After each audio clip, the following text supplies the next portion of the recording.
तो दोस्तों फिलहाल ओएनजीसी के शेयर में हमें एक बढ़िया तेजी देखने को मिल रही है। स्टॉक 8.5% तेज है और 180 रुपीज़ के दोस्तों आसपास काम कर रहा है।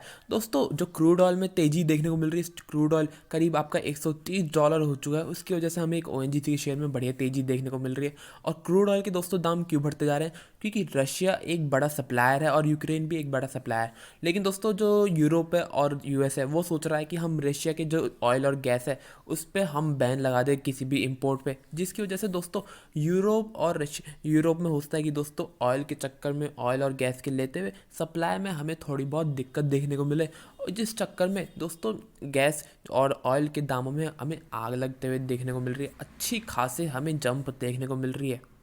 पिछले कुछ दिनों में दोस्तों गैस के प्राइसेस में भी हमें एक बढ़िया जंप देखने को मिला है, और उसका भी रीज़न यही है कि रशिया पे दोस्तों कंसीडर किया जा रहा है कि बैन लगा दिया जाए किसी भी इंपोर्ट पे, जिसकी वजह से दोस्तों सप्लाई टाइट होते हुए दिखेगी और डिमांड तो की दोस्तों अच्छी खासी है ही, जिसकी वजह से दाम हमें अच्छे खासे बढ़ते हुए दिख रहे हैं। तो क्योंकि ओएनजीसी का मेन काम नेचुरल गैस और ऑयल का ही है, तो अगर उनके दाम बढ़ते हैं तो ओएनजीसी के लिए फ़ायदेमंद खबर रहती है कि दोस्तों ओएनजीसी ऑयल और नेचुरल गैस को ही निकालता है दोस्तों।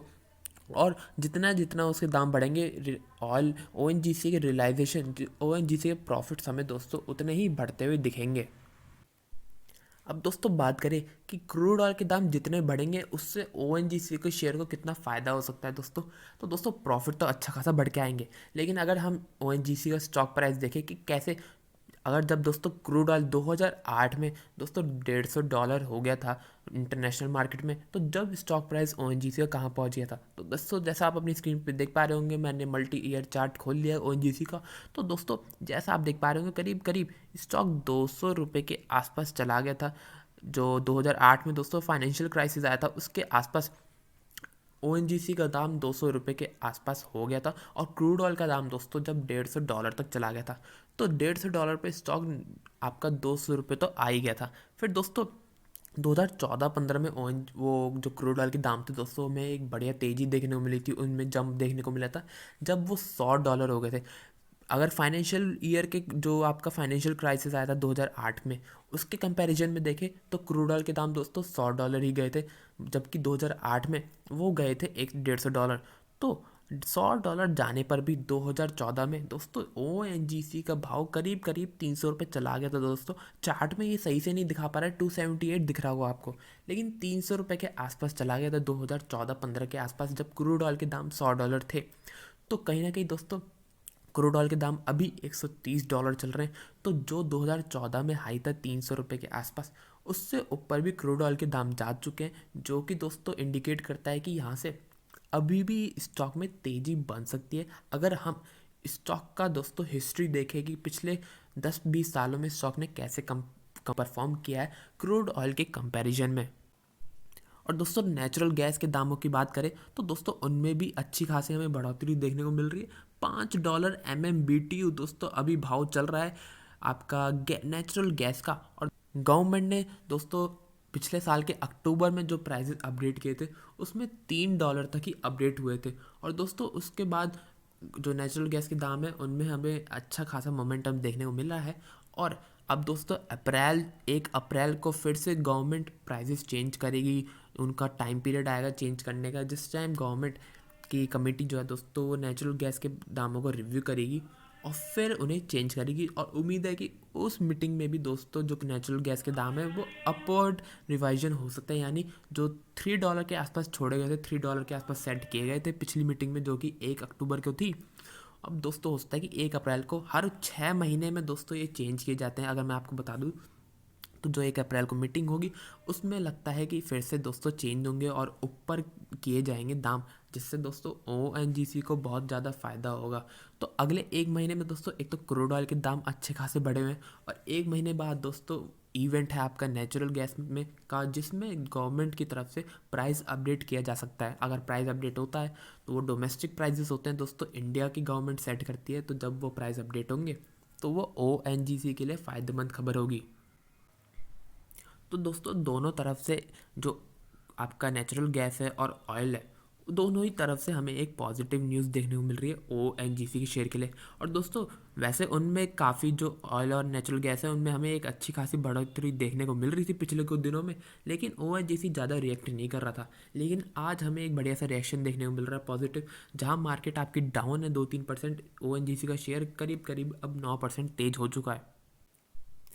अगर किसी वजह से दोस्तों नेचुरल गैस के दाम और क्रूड ऑयल के दाम थोड़े बहुत नीचे आ जाते हैं तो मुझे लगता है उसका ज़्यादा इम्पैक्ट नहीं पड़ेगा। लेकिन अगर बहुत ज़्यादा नीचे आ जाते हैं, अगर $20-30 20-30-40% का कट आ जाता है, जो कि अभी भाव चल रहे हैं, आपका नेचुरल गैस का दाम जो चल रहा है दोस्तों, अब मैं बता दूँ आपको, तो वो चल रहा है करीब करीब आपका $5 MMBTU दोस्तों।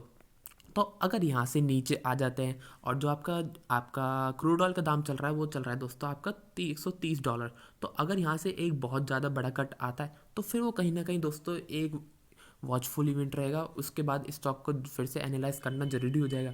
लेकिन अगर थोड़ा बहुत कट आता है तो उसका ज़्यादा इम्पैक्ट नहीं पड़ेगा। अब दोस्तों बात करें कि जो भी अभी चीज़ें चल रही हैं उसके हिसाब से स्टॉक प्राइस कहाँ तक पहुँच सकता है। तो दोस्तों जो अभी कॉन्फ्लिक्ट चल रहा है रशिया और यूक्रेन के बीच में, दोस्तों कब वो एंड होगा उसको कहना बड़ा मुश्किल है।